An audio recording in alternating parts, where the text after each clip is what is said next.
pretty good one, yeah.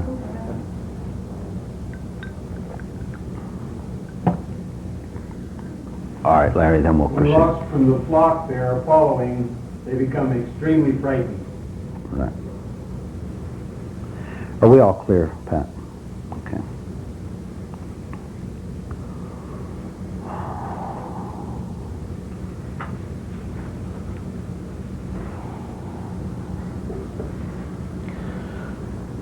Your life is what it is tonight as you're seated here, in all its wretchedness, with all your problems, with all your suppressions and all your pretenses and all your phoniness.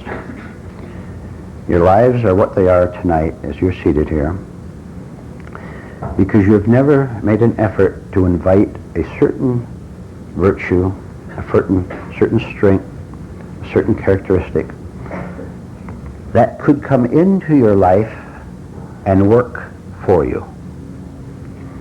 This particular virtue, which I'll name in a minute, must come to you. You can't go and try to build it of yourself. You can only build a facsimile of it, a false virtue. This particular virtue is necessary for all of you if you want to be different, if you want to be free and independent in fact and not just in words, not just in ideas and thoughts. This virtue cannot come from anything that you presently possess. It is presently not yours. It can be invited, however. And I'll say the virtue in just one word, which it is, in its shortest version. And then we'll go on from there. Have you ever heard of the word dare? D-A-R-E. That one word, thought about, studied, making connections with it. That one word could begin to give you, yes, the intelligence to begin to invite a daring that you now don't have. Daring for what? Oh, you have plenty of bluff, plenty of fakery. We're talking about a daring having to do with your inner state, having to change the way you go through life, your very nature, the way you think and feel and react, the way you talk, the way you live generally. We're not talking about daring to go out and do some foolish thing on a skateboard or down at the lake. We're not talking about physical daring or daring with words in which you think you're daring because you're rude to someone. Call it rudeness, not daring. To dare to investigate what's going on inside of you all day long and all night long. Dare to investigate it, which would be the first step in your invitation to change everything in your life, because you're changing who you are. When you change who you are, which you don't know what I'm talking about at all, you don't know what I'm talking about. And don't you sit there and assume that you do, because I am aware of how your minds have reacted already to what I've said. You've already associated it wrongly with certain things you want, certain little greedy pursuits that you have. I am talking tonight about a daring you have no idea of, because it isn't a part of your life. It can be if you have 1 ounce of beginning intelligence to listen carefully to what you're going to hear tonight and then apply it for the rest of your life once you go out of that door. Most human beings have no daring at all. They want to sit back just as you do, all you sincere students, just as you sit back and play it safe. You won't dare, some of you won't even dare to ask a question in this class. You want to play it so safe. Do you want to make it to the heights? Or do you want to go back to to your old life when you go out of this room, only worse. You'll make a decision at the end of the meeting tonight. I want to tell you a story about a man and a woman who dared. And maybe the illustration will tell you a little more, and you can begin to understand it.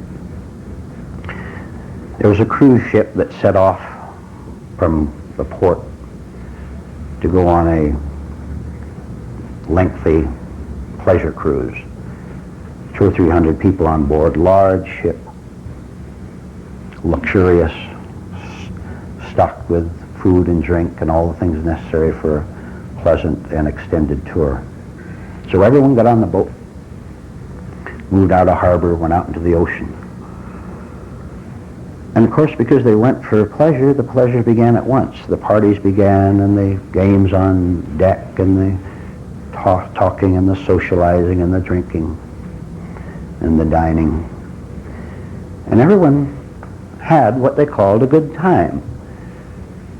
And they all knew that they had what they called a destination.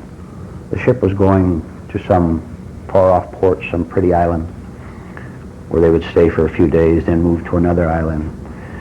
They paid a lot of money, very expensive cruise. Ship moved out, and they all had fun from the very first day. This went on for a week. They had a long time to go on the cruise yet. At the end of a week, out in the middle of the ocean somewhere, a great storm came up. Thunder, lightning flashed and assaulted the ship. Great, huge waves. But they weren't particularly concerned. In fact, it was kind of exciting to them. They hadn't been in a storm before. So they stayed in their cabins or went to the dining hall, and they were assured of safety by the captain coming in his uniform and cap, and he was cheerful and friendly to them. And by all the other officers with their uniforms on. They were assured that everything was all right, so they weren't particularly panicky. But the storm was pretty severe and went on for several days. So some of the passengers began to get a little panicky, and they began to suspect that maybe the storm had broken something on the ship. They didn't know the mechanics of how you steer a ship, but they sensed from the feel of it, you could even sense those things, that the boat wasn't being directed as it had been before the storm. And they began to get a little worried, and they started asking short, brief questions of the captain and the crew. He assured them all was fine, no problem. We're in command here, we're in charge. Sit back and have a good time. You've paid your money, you might as well enjoy the cruise. So reassured, they then went on with their games and with their parties. Second storm came up, equal to the first, just as furious. Captain kept assuring them that all was well. But this time they weren't quite so assured.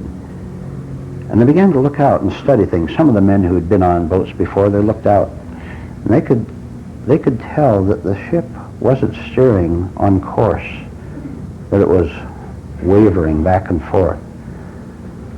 And this was definite, and the word and the rumor spread around that the ship was actually floundering. It had no direction anymore. And they asked the captain about it, and he said, well, it's true that the storms threw us off course a little bit, and the rudder isn't working properly. However, we're in charge, you have nothing to worry about. But they suspected they did, because the ship got so bad that it started going in large circles, and they could tell that. And they couldn't believe the captain and the crew anymore when they reassured them. So panicky people get furious, do they not?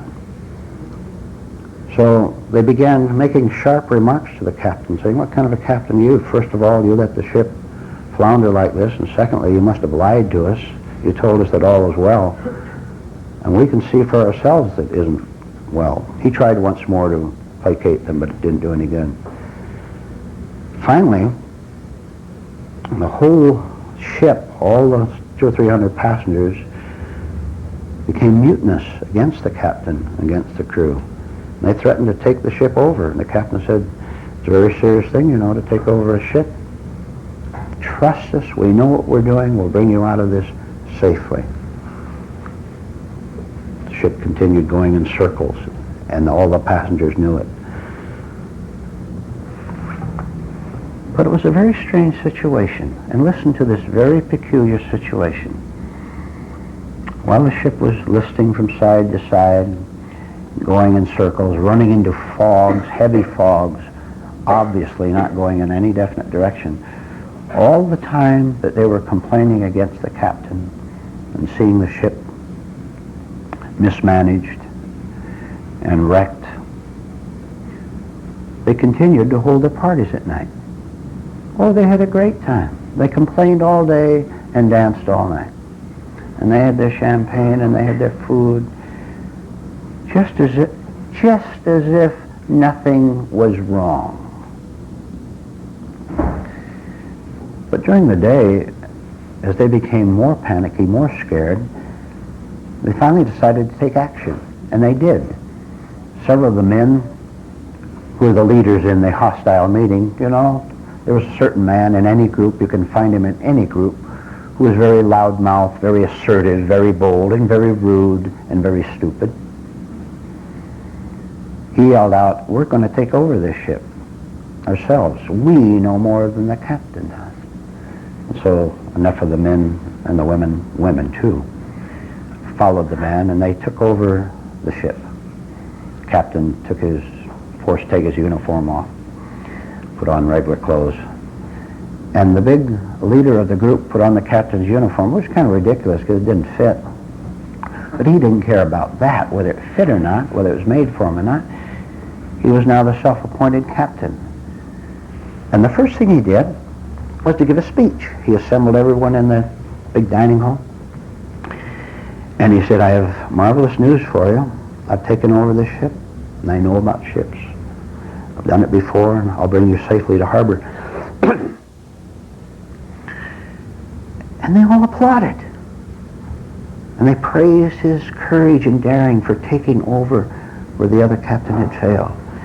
And he modestly acknowledged their applause and went up to the bridge and began to steer the boat, which for the next 6 or 7 days went in circles again. At the end of 6 days, another group now plotted against the new captain and kicked him out. And now they had another captain for 6, 7 days. The ship continued to go into a circle. A new captain. In the space of 2 or 3 weeks, they had several captains. And again, at night, they continued to dance and drink champagne and have fun and carry on with their pleasurable lives. While all this was going on, there was one passenger who didn't take part in the mutiny, in the complaining, in the general insanity that went on the boat. There was one passenger, a man, who stood aside and watched everything that was going on. And he understood quite clearly that the ship had been damaged, that it was no longer a safe ship, that everyone on, ladies, gentlemen, everyone on board the ship was in danger. The reason they were in danger is because they didn't know they were in danger. But this one man sat over in a corner during his meals and studied the whole situation. And he took walks up on the deck from time to time. He didn't know what he could do about it, but he did know one thing. Everyone on that ship was insane. That was clear. Everyone pretended they knew the answers, if we went this way or if we went that way, and they weren't even capable of steering the ship this way or that way. And yet they talked about going east and going north and going over to this island. They couldn't even direct the ship anyway. So this one passenger pondered what was going on. And one night, as he taking a walk out on the deck, he didn't take part in the parties. And the drinking was still going on with a little more intensity, by the way, because they were getting scareder and scareder. He went up on the deck, walked along, leaned against the rail, and looked out. And one night, he thought he heard something different. One night, he thought he heard a sound. Listen to this. A sound of some kind. It was too vague. A sound that wasn't coming from the ship. He knew it wasn't part of the faulty motor down there grinding away. It wasn't part of the shouts of the passengers who were now half drunk. He knew it wasn't something from the ship itself, but was coming from outside the ship. Out in the fog, something was coming, if he heard something at all. He wasn't sure. But he thought he did. Next night, he took another walk out on the deck. Same thing. He was sure now that he had heard something, but what was it? What direction was it coming from? What significance did it have? He just didn't know. But he wanted to be daring toward what he heard. So he went to the present captain, about the seventh one, and he said, you know, I was up on the deck and I heard something that might be something wise for us to investigate. I heard a sound. I don't know what it was, but I heard out in the fog, I heard something, and I'd like to take one of those little motorboats you have stacked down below deck there and wander around the ship a little bit and see if I can find it, see what it is. Might be rescue of some kind. Oh, the captain just laughed. He said, okay, if you want to, but not me. If you want to go off this ship where it's safe, if you want to leave this safe ship, you go ahead. Take the boat. We'll help you some men to get it down in the water for you if you want. But we're staying here. So he took the boat, started up the motor, and went out. Dreadfully foggy, heavy waves, and he was scared.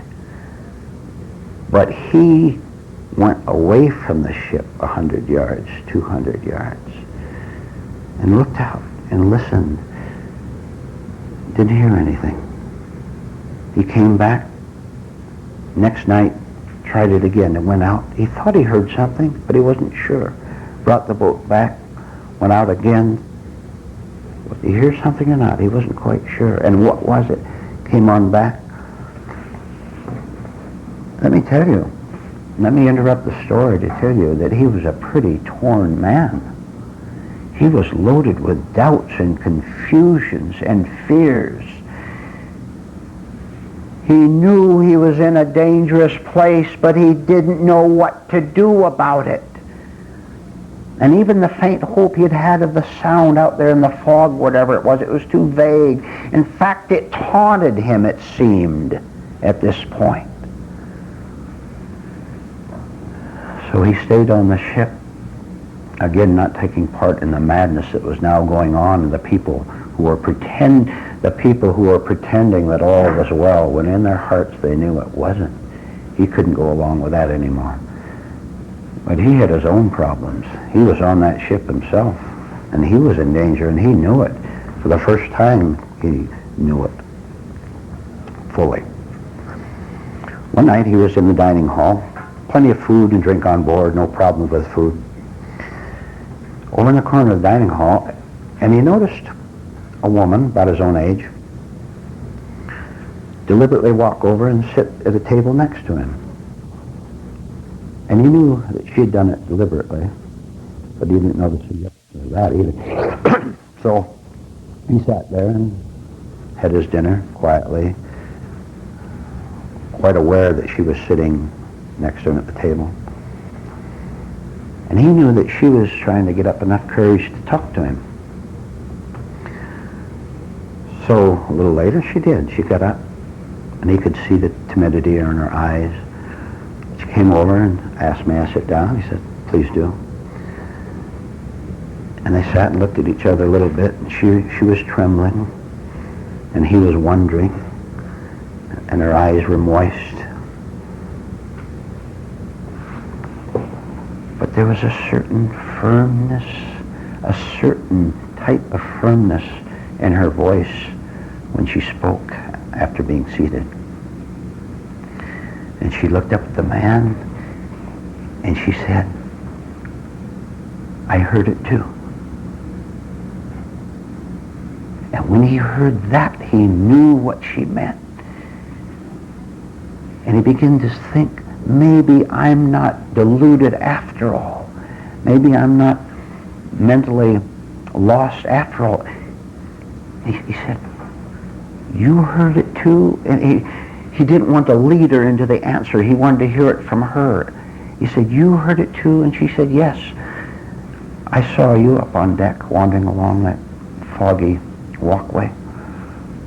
And I was just curious, wondering what you were doing, because I noticed you never took part in the parties and the madness and the shouting and screaming and the meetings they had when they replaced the captain.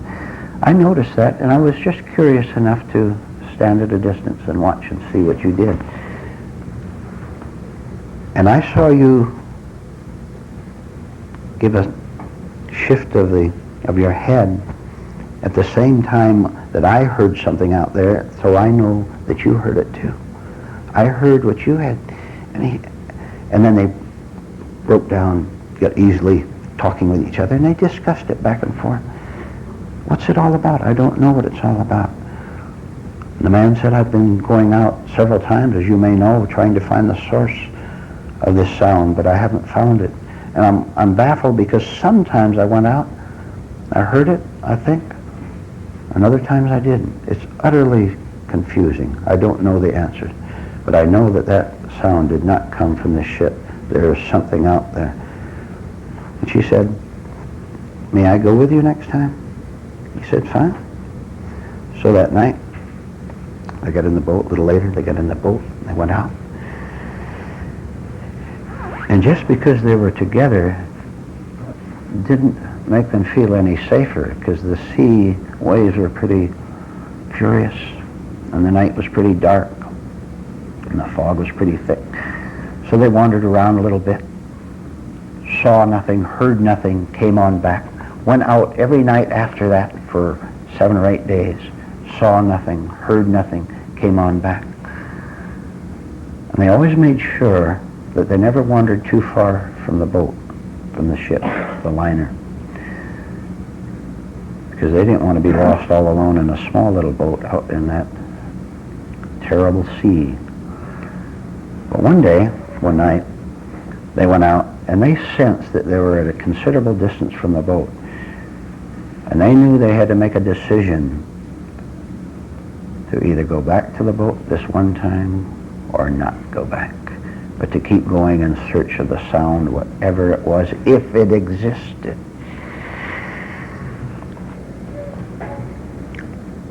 He finally said to her, this time we're not going back.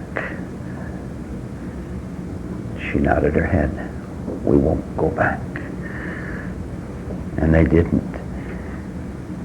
As they looked at each other, wondering what was going to become of them, the fog closed in between them and the liner, closed off their view, and they never ever saw it again. And when that fog closed in so thick so that they lost sight of the liner, their terror was complete. Their loneliness and their agony was complete. But they knew they had no choice but to do what they did.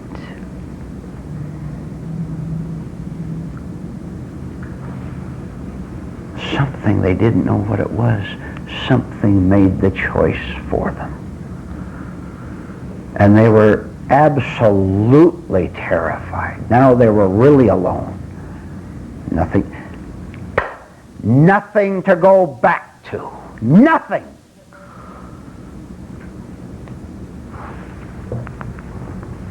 They wandered around for a long, long time. And they got pretty hungry. And they got thirsty.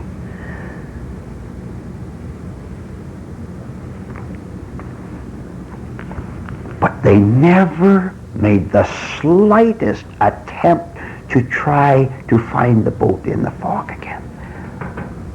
It was complete. They weren't going back. Whatever was going to happen to them is going to happen to them, but it wasn't going back to the boat trying to find it again. That was the end of going back. And then one morning, they heard the sound again, and they knew what it was. It was very clear, and it was repeated over and over and over. And they looked at each other, and they knew that the sound they heard was the one they'd heard on the boat so far away. It was a bell. A bell that was a deep bell that was ringing over and over and over and over. It never stopped ringing now. They heard it clearly, and they knew the direction it was in. And a great thrill went through them because they knew they had found land. There was a definite direction. It wasn't a moving boat. It was solid land off there somewhere in the fog. So they turned the boat toward it. The sound got louder and clearer as they cut through the fog. And pretty soon, right in front of them was the shore. They pulled up on the shore, and it was all clear there. The fog was in back of them now. And they saw a trail. It was an island of some kind.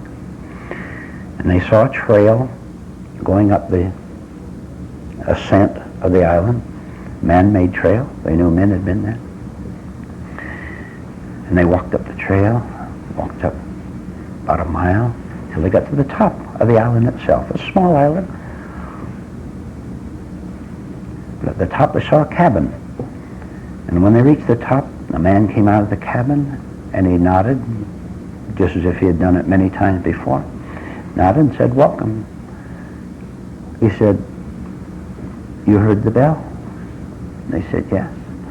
He said, "You might be interested in seeing it." So he took them over a little short distance, some trees, through some trees, a little grove there, and there it was. Great, enormous bell, fixed up so that the wind activated it, and the great clapper inside hit against the inside of the bell. Carried miles and miles and miles out to sea 24 hours of the day. And they understood now why they hadn't heard it all the time when they were on the ship. Because the ship alternately came close and drifted away. Some nights you could hear it because it was close. Other nights you could, that was clear. That made sense. Now he understood. So they went back to the cabin, and the man explained, "The reason I'm here is because you're here now. You see, that's a pretty treacherous sea out there, and people get on pleasure ships, and the same thing happens to them that happened to you. So I was authorized and instructed to come to this small island and set up the bell that you heard. And indeed, over the years, I've been here a long, long time, over the years, a number of people have done exactly what you have done. Not a lot. And I'm sure you understand why. Now that you have made it here to the island, you understand why a lot of people don't come here. For example, do you know what the people on the ship are doing right now?" And they said, "Of course we know." And they all knew, all three of them knew. The party is going on. The pretense that something is going to turn up, something is going to happen to rescue them, is so deeply a habit inside them that that's the way they're going to drift for the rest of their lives. By some miracle, the man in charge of the bell said, certain people see through the falsehoods on board, the pretense that any man on board can rescue them, but he can't. The fakery of pretending that you're happy. Certain people, as you two have done, see through it. And the seeing through it is what invites the daring to do what you did. I know what you've been through. By the way, he said, I've been through it myself, so I understand every stage that you've gone through.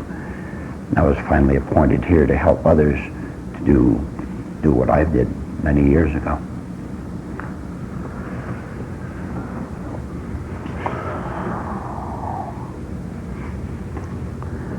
The passengers are society. And I've described to you very briefly the kind of a condition that all of you in this room and watching this film have described your condition. And I know where you are, whether you know it or not, and I know what you are doing. You may not be drinking champagne, and you may not like social parties, but I'll ask you, all of you, every one of you in this room, what are you doing to pretend that you're not lost when you really are? What particular gimmicks are you using? For example, do you go down to your bunk at night and lay on your cot on the ship and close your eyes and dream that you're on land? Maybe that's your particular kind of escape. Or maybe you're the one who stands up at the meeting and tells everybody else, if only you were the captain, you could steer it to shore. That would be a very daring investigation for you to find out where you're pretending that all is well. And I know you cry. I know that you are angry. I know that you are frustrated. And I also know the one chance you have. And I'll give you a preliminary hint of it. When you go out of this meeting tonight, don't do it now, you're not capable of it. When you go out of this meeting tonight, when you're all alone, don't do it with other people. They'll try to keep you back on the ship. All your friends want you to stay on the ship. When you're alone sometime, you very honestly look inside yourself. And don't you tell one lie.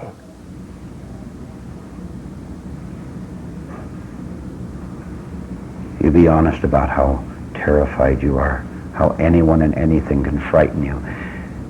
And don't you have the nerve, don't you dare have the nerve to scoff at the truth, which is the bell. You're committing a very serious crime against yourself if you do. And you don't know how deeply hidden the scoffs are inside you. How deeply hidden. One purpose of this class is to show you how you pretend that you are having a good time at the party, and yet you go home and cry. Now look, you are not aware that there is a bell yet. You're far from even hearing the first sound of it, because you're so weak that you want to join the party down in the ballroom and put on funny hats and make a lot of noise and drink lots of liquid and laugh and tell stories and dance around, so that you don't have to face the fact that you're on a floundering ship, and you are, and you had better start facing it tonight. Well, for your sake, not mine. What you do with your life is not my concern. My concern is to tell you the truth about the situation. Then the choice is yours. If you will proceed along the lines that the man and the woman did, you will someday, some night you'll hear something that's not coming from your own acquired psychic system, not coming from your own memory, not coming from your own greeds, not coming from your own pretenses, and you'll sense that this is something new, something real, that's coming from a distance, that's coming from a very safe place. And if you go on with your cosmic curiosity, if you go up on that deck every night while the rest of them are down there faking it out, you go up on that deck and listen, you'll be guided every step from the deck of that ship to the safe shore where rescue will come. and we'll take a 10-minute break.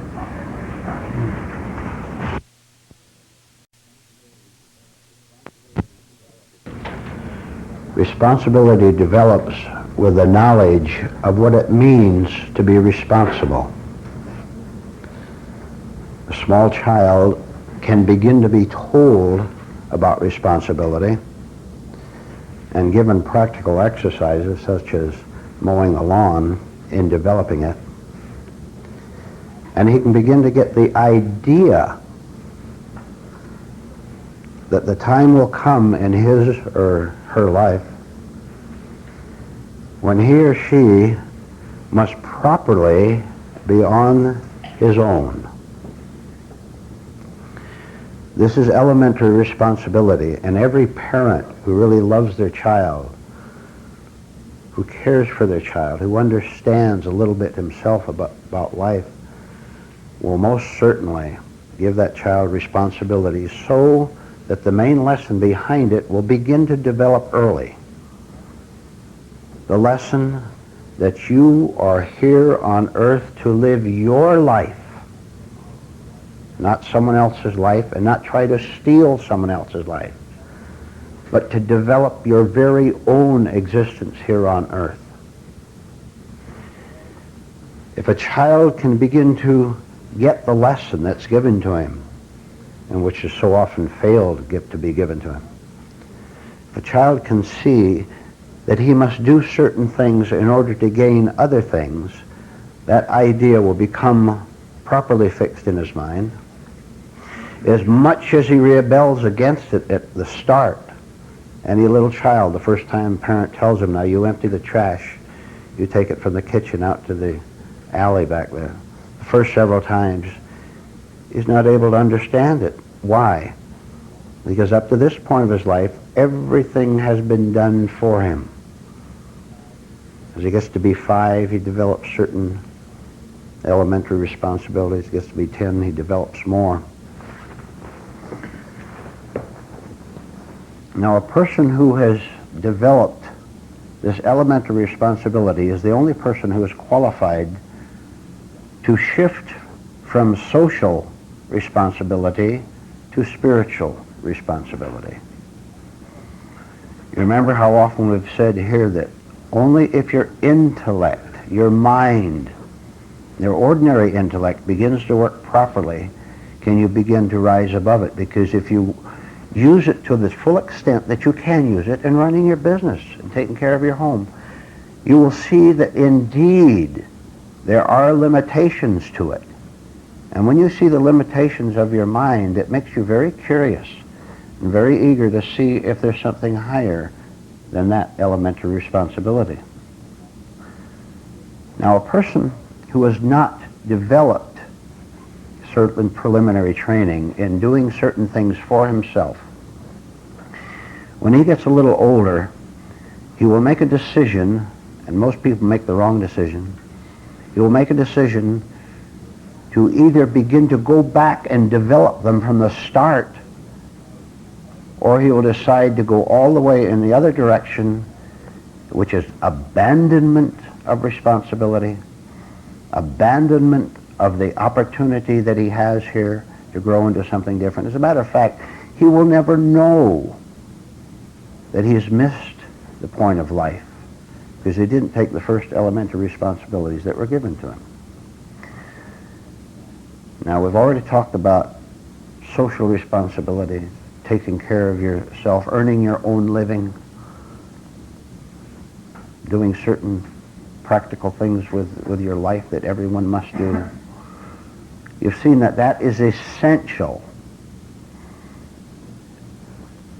But you must take your social responsibilities not because you're forced to do them, but because you see that they're a natural outcome of your present level, a present necessity of your present level. And that way you don't resent them, you just go ahead and do them because you know they're the right thing to do, and you understand that they are maybe the 3rd or 4th or 5th grade, which if you perform them properly, you can go on up to higher grades until the time comes, maybe, in some cases, where you've seen that you have done all you can for yourself and you're still not happy. You're not fulfilled. You've been very responsible in taking care of your business, yes, of course, and you made a lot of money. And you can't figure out why all that nice home and that nice respectable family and all that hasn't given you any completion, no inner completion. You can't figure out why, if you have done your responsibilities up on the social level, if you've done that, how come you're not happy? A person reaching this stage where he has become mentally mature, up to a degree, mentally mature, runs into a very difficult situation which a careless person, a lazy person, never reaches. Because you've come up to the point where you've said, I've done everything I can do. Look, I've taken responsibility for myself. I've done everything I can do to be happy, and yet I know in my heart that it's been denied me. This is a wonderful experience for anyone who goes this far, because it's the beginning of the breaking down of self-delusions in which you say, I can make myself happy. That's a falsehood. But you'll never know it's a falsehood until you've gone beyond the preliminary responsibilities of taking care of yourself. When you get to a certain point, then, you begin to question all of life. And a certain new, listen to this please, a certain new kind of bitterness enters into you. Some of you may recognize what I'm talking about in your own experiences. A new kind of feeling that you've been cheated. And isn't this strange now? Here you're successful, maybe you have a nice home and you have all the things that society says you should have. You have all these things, and yet you still feel cheated, and it's a very confusing emotion, because you feel as if you've missed something, but what is it? You look around, what is it?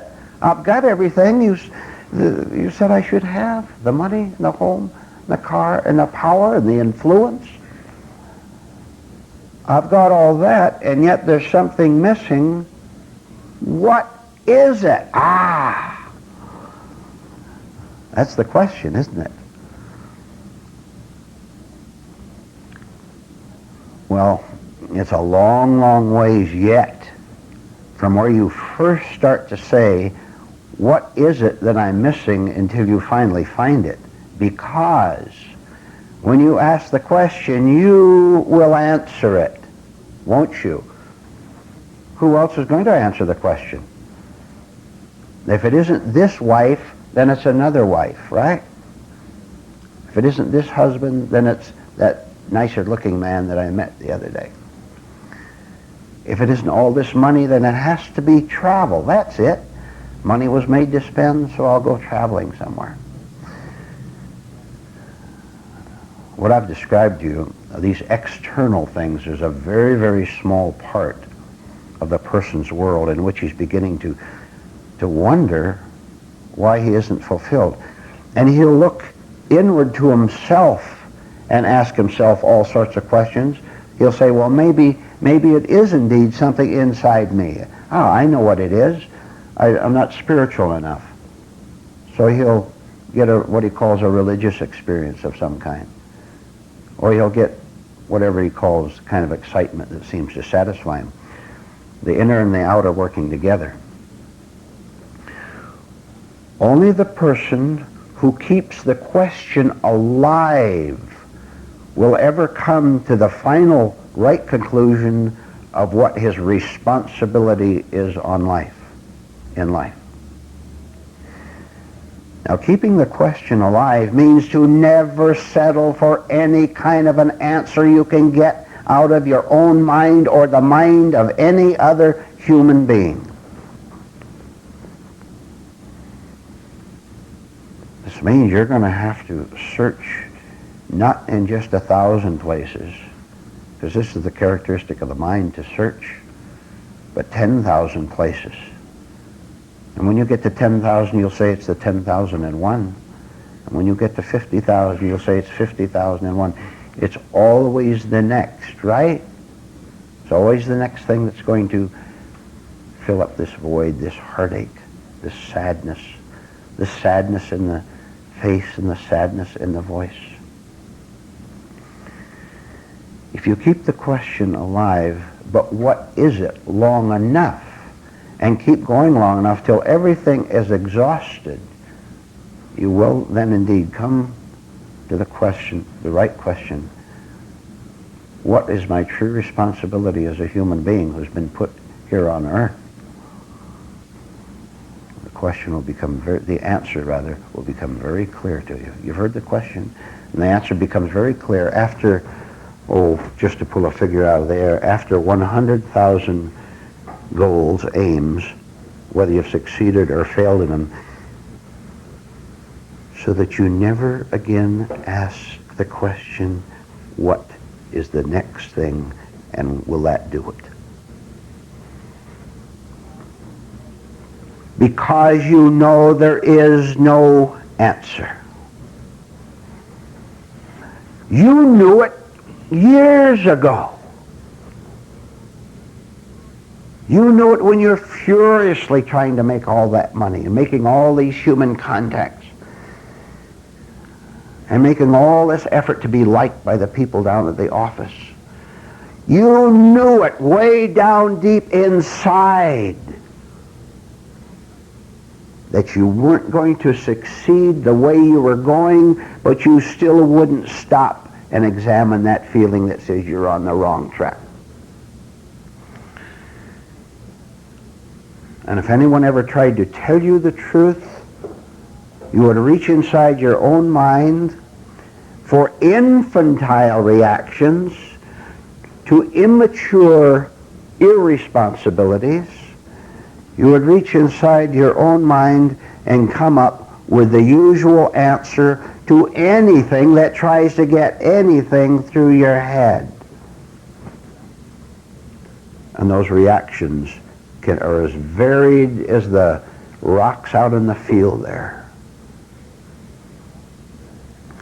One of the most terribly successful rejection of the truth that's trying to tell us we're on the wrong track and put us on the right track. One of the most commonplace rejections is ignoring. Is being very careful that you're in a position where you can ignore the gnawing, the haunting that's going inside of you, so that you can ignore it and do something exciting instead. This will make it necessary for you to have a stock of angry responses ready at any given moment.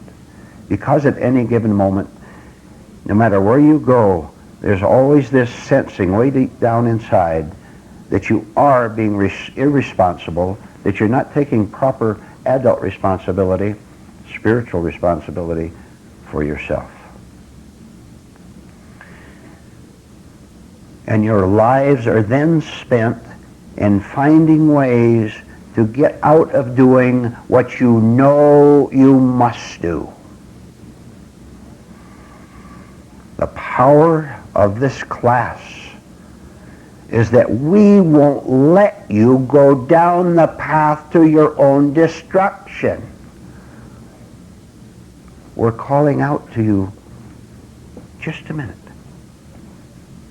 Slow down. Take a look. We're not trying to hurt you, which you think. We're trying to get you to take a look at yourself as you are in your irresponsibility, in your childishness, in your evasiveness, in your wish to turn aside and run off like a little child. Instead of slowing down long enough to say something terribly shocking to yourself. Let's see if you have ever said the following, or whether you're willing to say the following. I have been wrong all my life. Here I am, and state your age to yourself.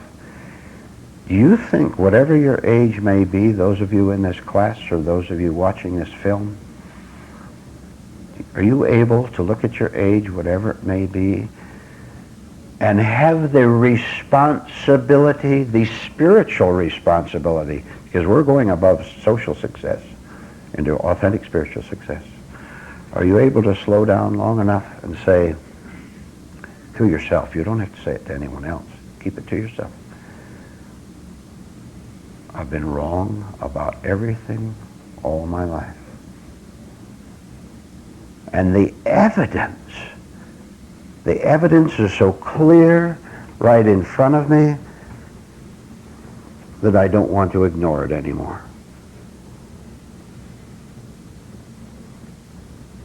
I've tried arrogance, I've tried refusal, I've tried weeping, I've tried running away, and whenever I run away, I go right in a circle and come back and find myself right where I started. But with not quite the same feeling of despair I had before, it is now increased.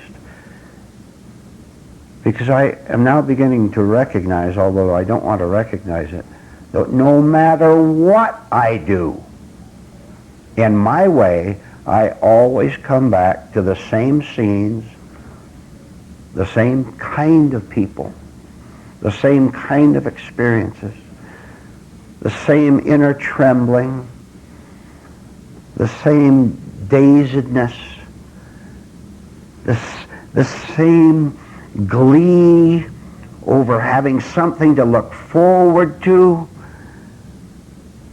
I'll tell you, you take away the looking forward tos from people, and you would see their faces collapse right in front of you. What do you think that keeps their so-called happy faces looking happy and looking serene?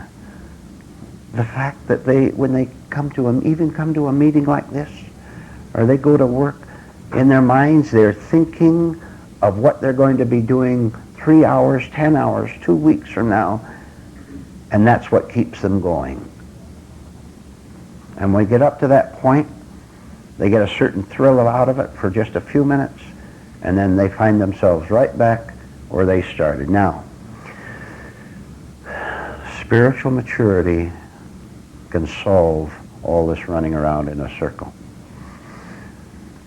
But you can't start with spiritual maturity. You have to start with social, mental immaturity. You have to see that you're not responsible for yourself.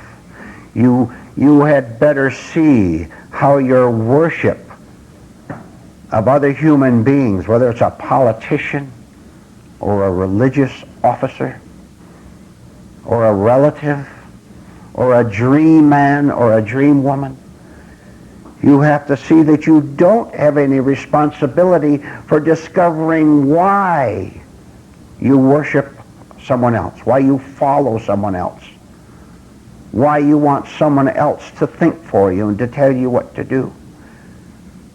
I'll tell you, you had better look into the kindergarten level of your own mind and see how much work you have to do way down there in this lower grade. Don't you dare think that you can think about spiritual principles, spiritual maturity, spiritual responsibility. Don't you dare think that you can even think about it properly yet. You can't even think about it. And that's a low level of it. Because true spirituality is above thinking about it. You can't even think about it yet. What you can think about is to see how sad-faced and sad-voiced you are presently. Now, can you see that right in front of you is a sign of irresponsibility?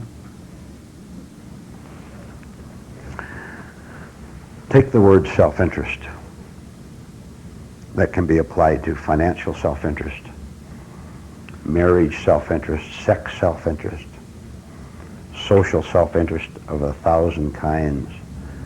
Some of them are legitimate, some of them are not. It's certainly to your self-interest to have bread on the table, to have a roof over your head. We're not talking about that. Can you see where you have refused to start, as I just said, at the lower levels, and see how lazy you are to think so that you don't even think about your condition? It's very curious. If you start to think about your irresponsibility, you won't like it. You won't like it because you don't like to call yourself irresponsible, because you call yourself mature. If there's anyone in this room or anyone watching this film who's going to make it out of themselves, and think about that phrase for a minute, going to make it out of themselves, that's the point of life. If there's anyone here who's going to do that, please don't think about spiritual matters. That is easy to do. Anyone can do that. Then you can settle down to your gloomy little worship of what you call God. You can settle down to your monotonous little life. Listen to this, please. Your spiritless life, in which you have no energy at all, except to complain, except to feel sorry for yourself.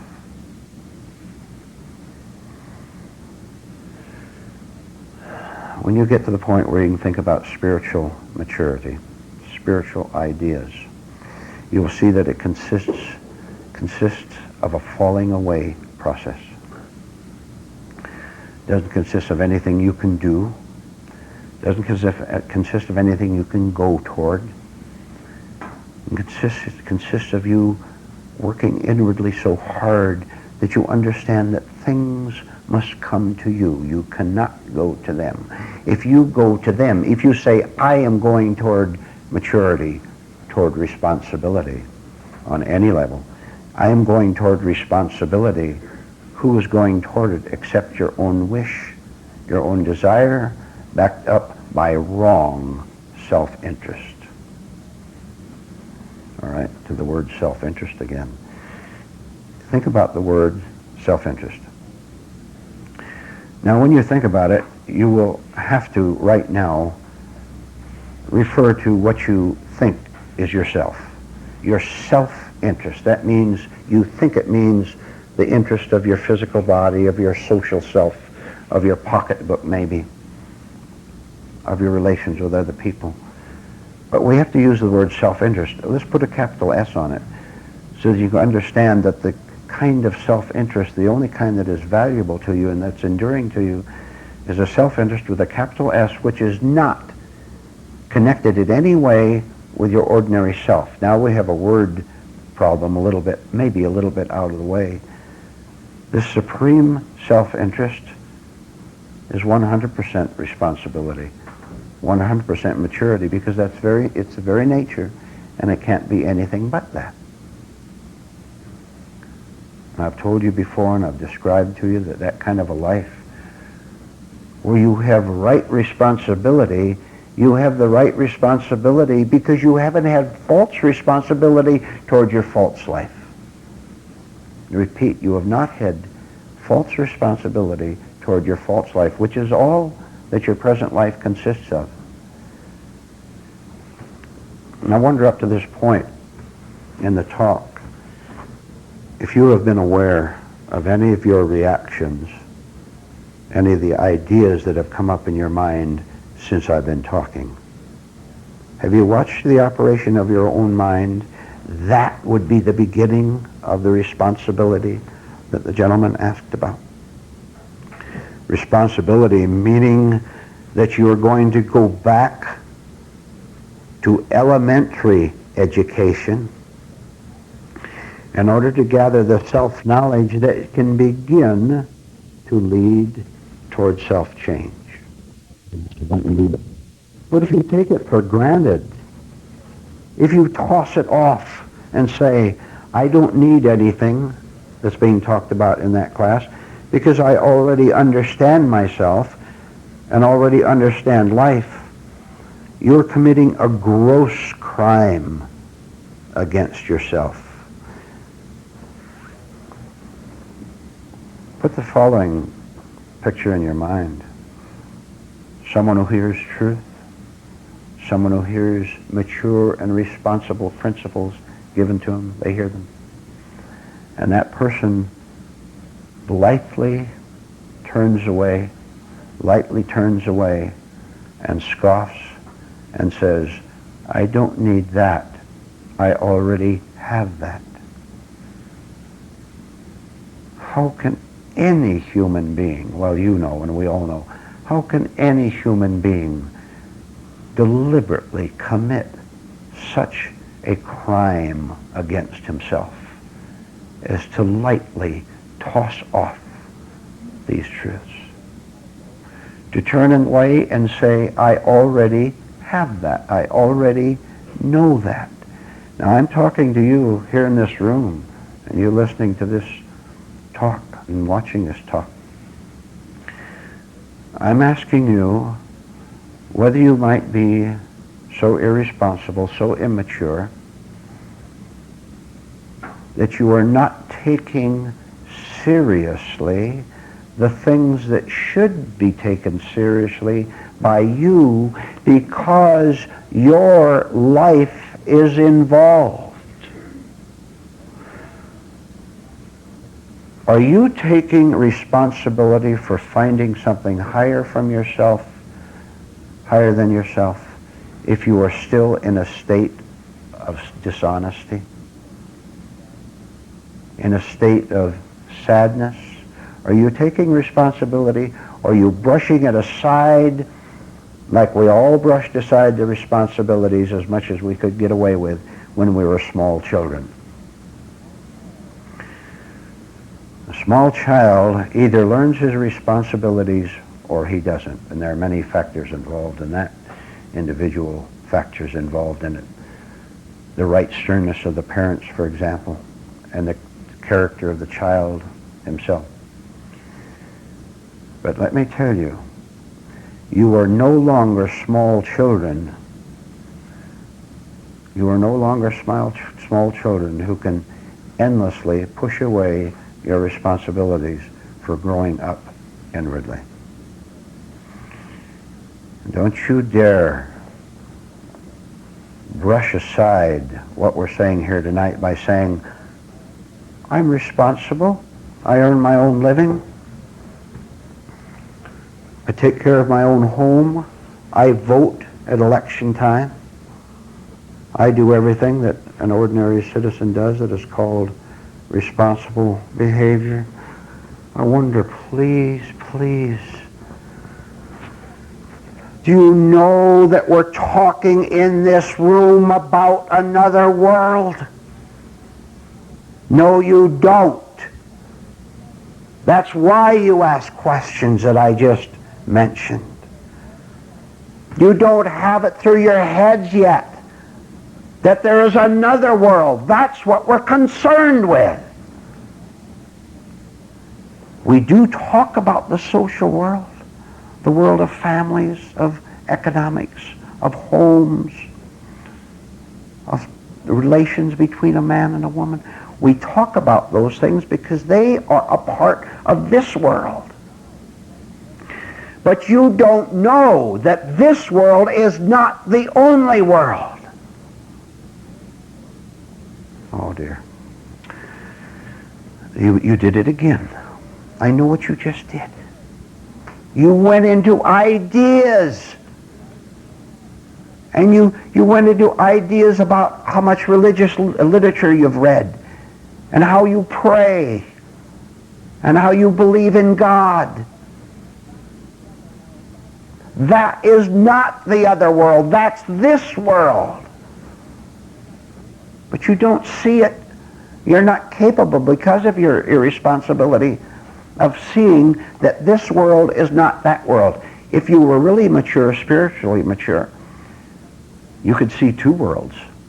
You could understand. You could understand that there is a physical world. Of course there is. And there is a world of economics, a world of sex, a world of marriage, a world of work. There is that world. And you are a slave to it. You are its victim. Every day you're its victim. Oh, excuse me. Every hour. Excuse me again. Every minute you're a victim of it. And you can't figure it out. You can't figure it out because you just said that you're religious or spiritual or you're a positive thinker. If you were all these great things, how come you're still a victim? You are, and you know it, and I know it.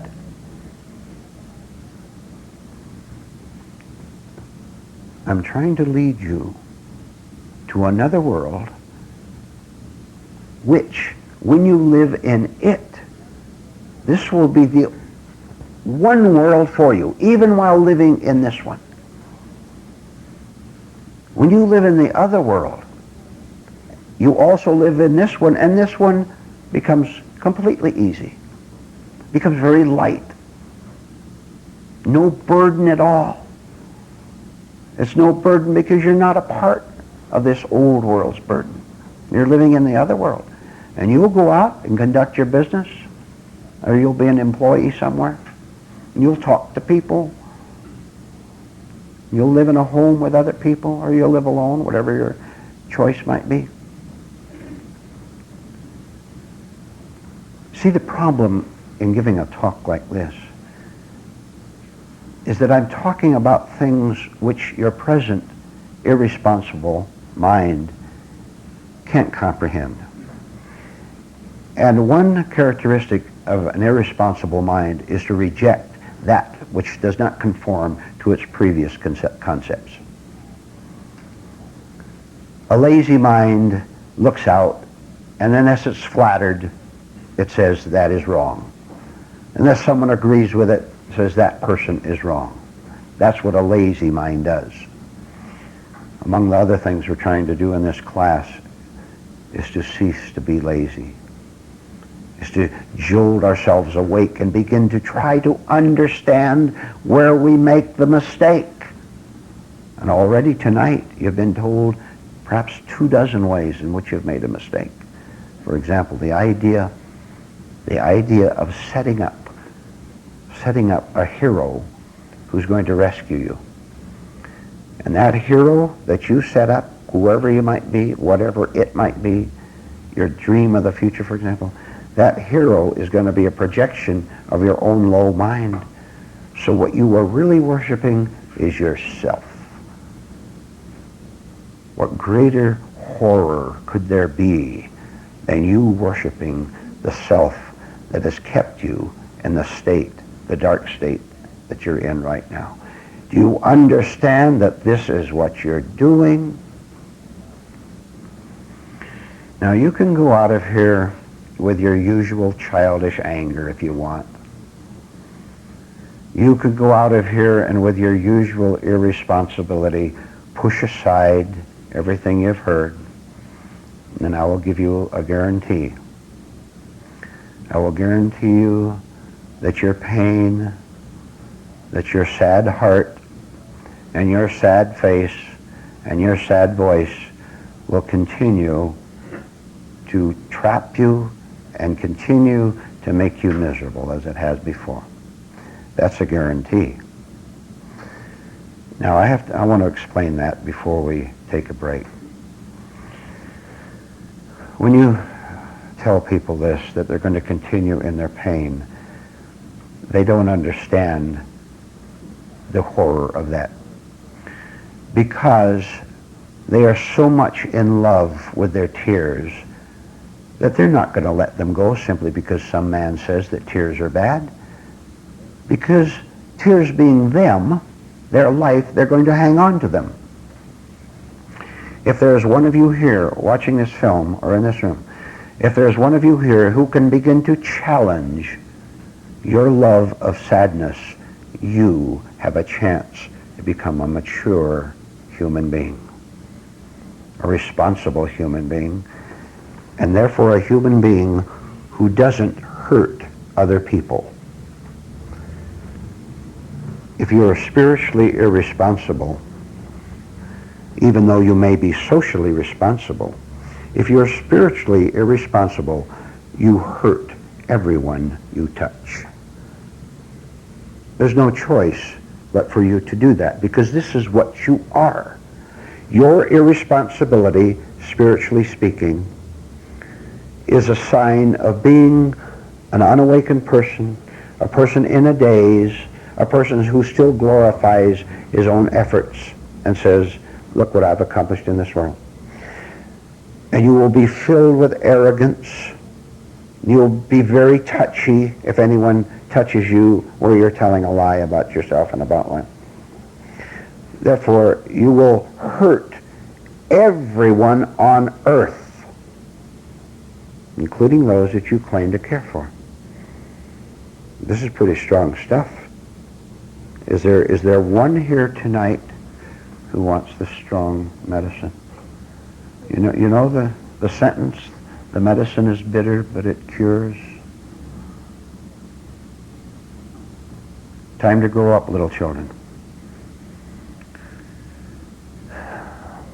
Time to see that what you've been doing up to this point in your life is irresponsibility that is punishing you every day. If you want everything changed, then you come back to a class like this, or you watch a film like this again, similar films to it. You watch them over and over, in spite of the fact that there's a part of you that doesn't want to. And there is that. As a matter of fact, there is a voice in you that screams, don't go back. If you're smart, if you're really wise man or woman, you won't listen to that voice. You listen to another very, very quiet voice that says, you have been told the truth tonight. Go back. Go back and listen, even if you don't want to. Go back, even if you don't want to. So the whole new kind of self directs your life, so that you're authentically free and happy and authentically innocent human being. You say you want to be happy? If you really want to be happy, you can be. But it's not your idea of happiness, because your idea of happiness is thrillism, is to get an excitement over something. Even to get angry is your idea of happiness. That's your idea of happiness, to get so angry that you make your physical body sick and you make your spirit sick. That's your idea of happiness. You'd better change it. And this is the place where you can do exactly that. Isn't that nice?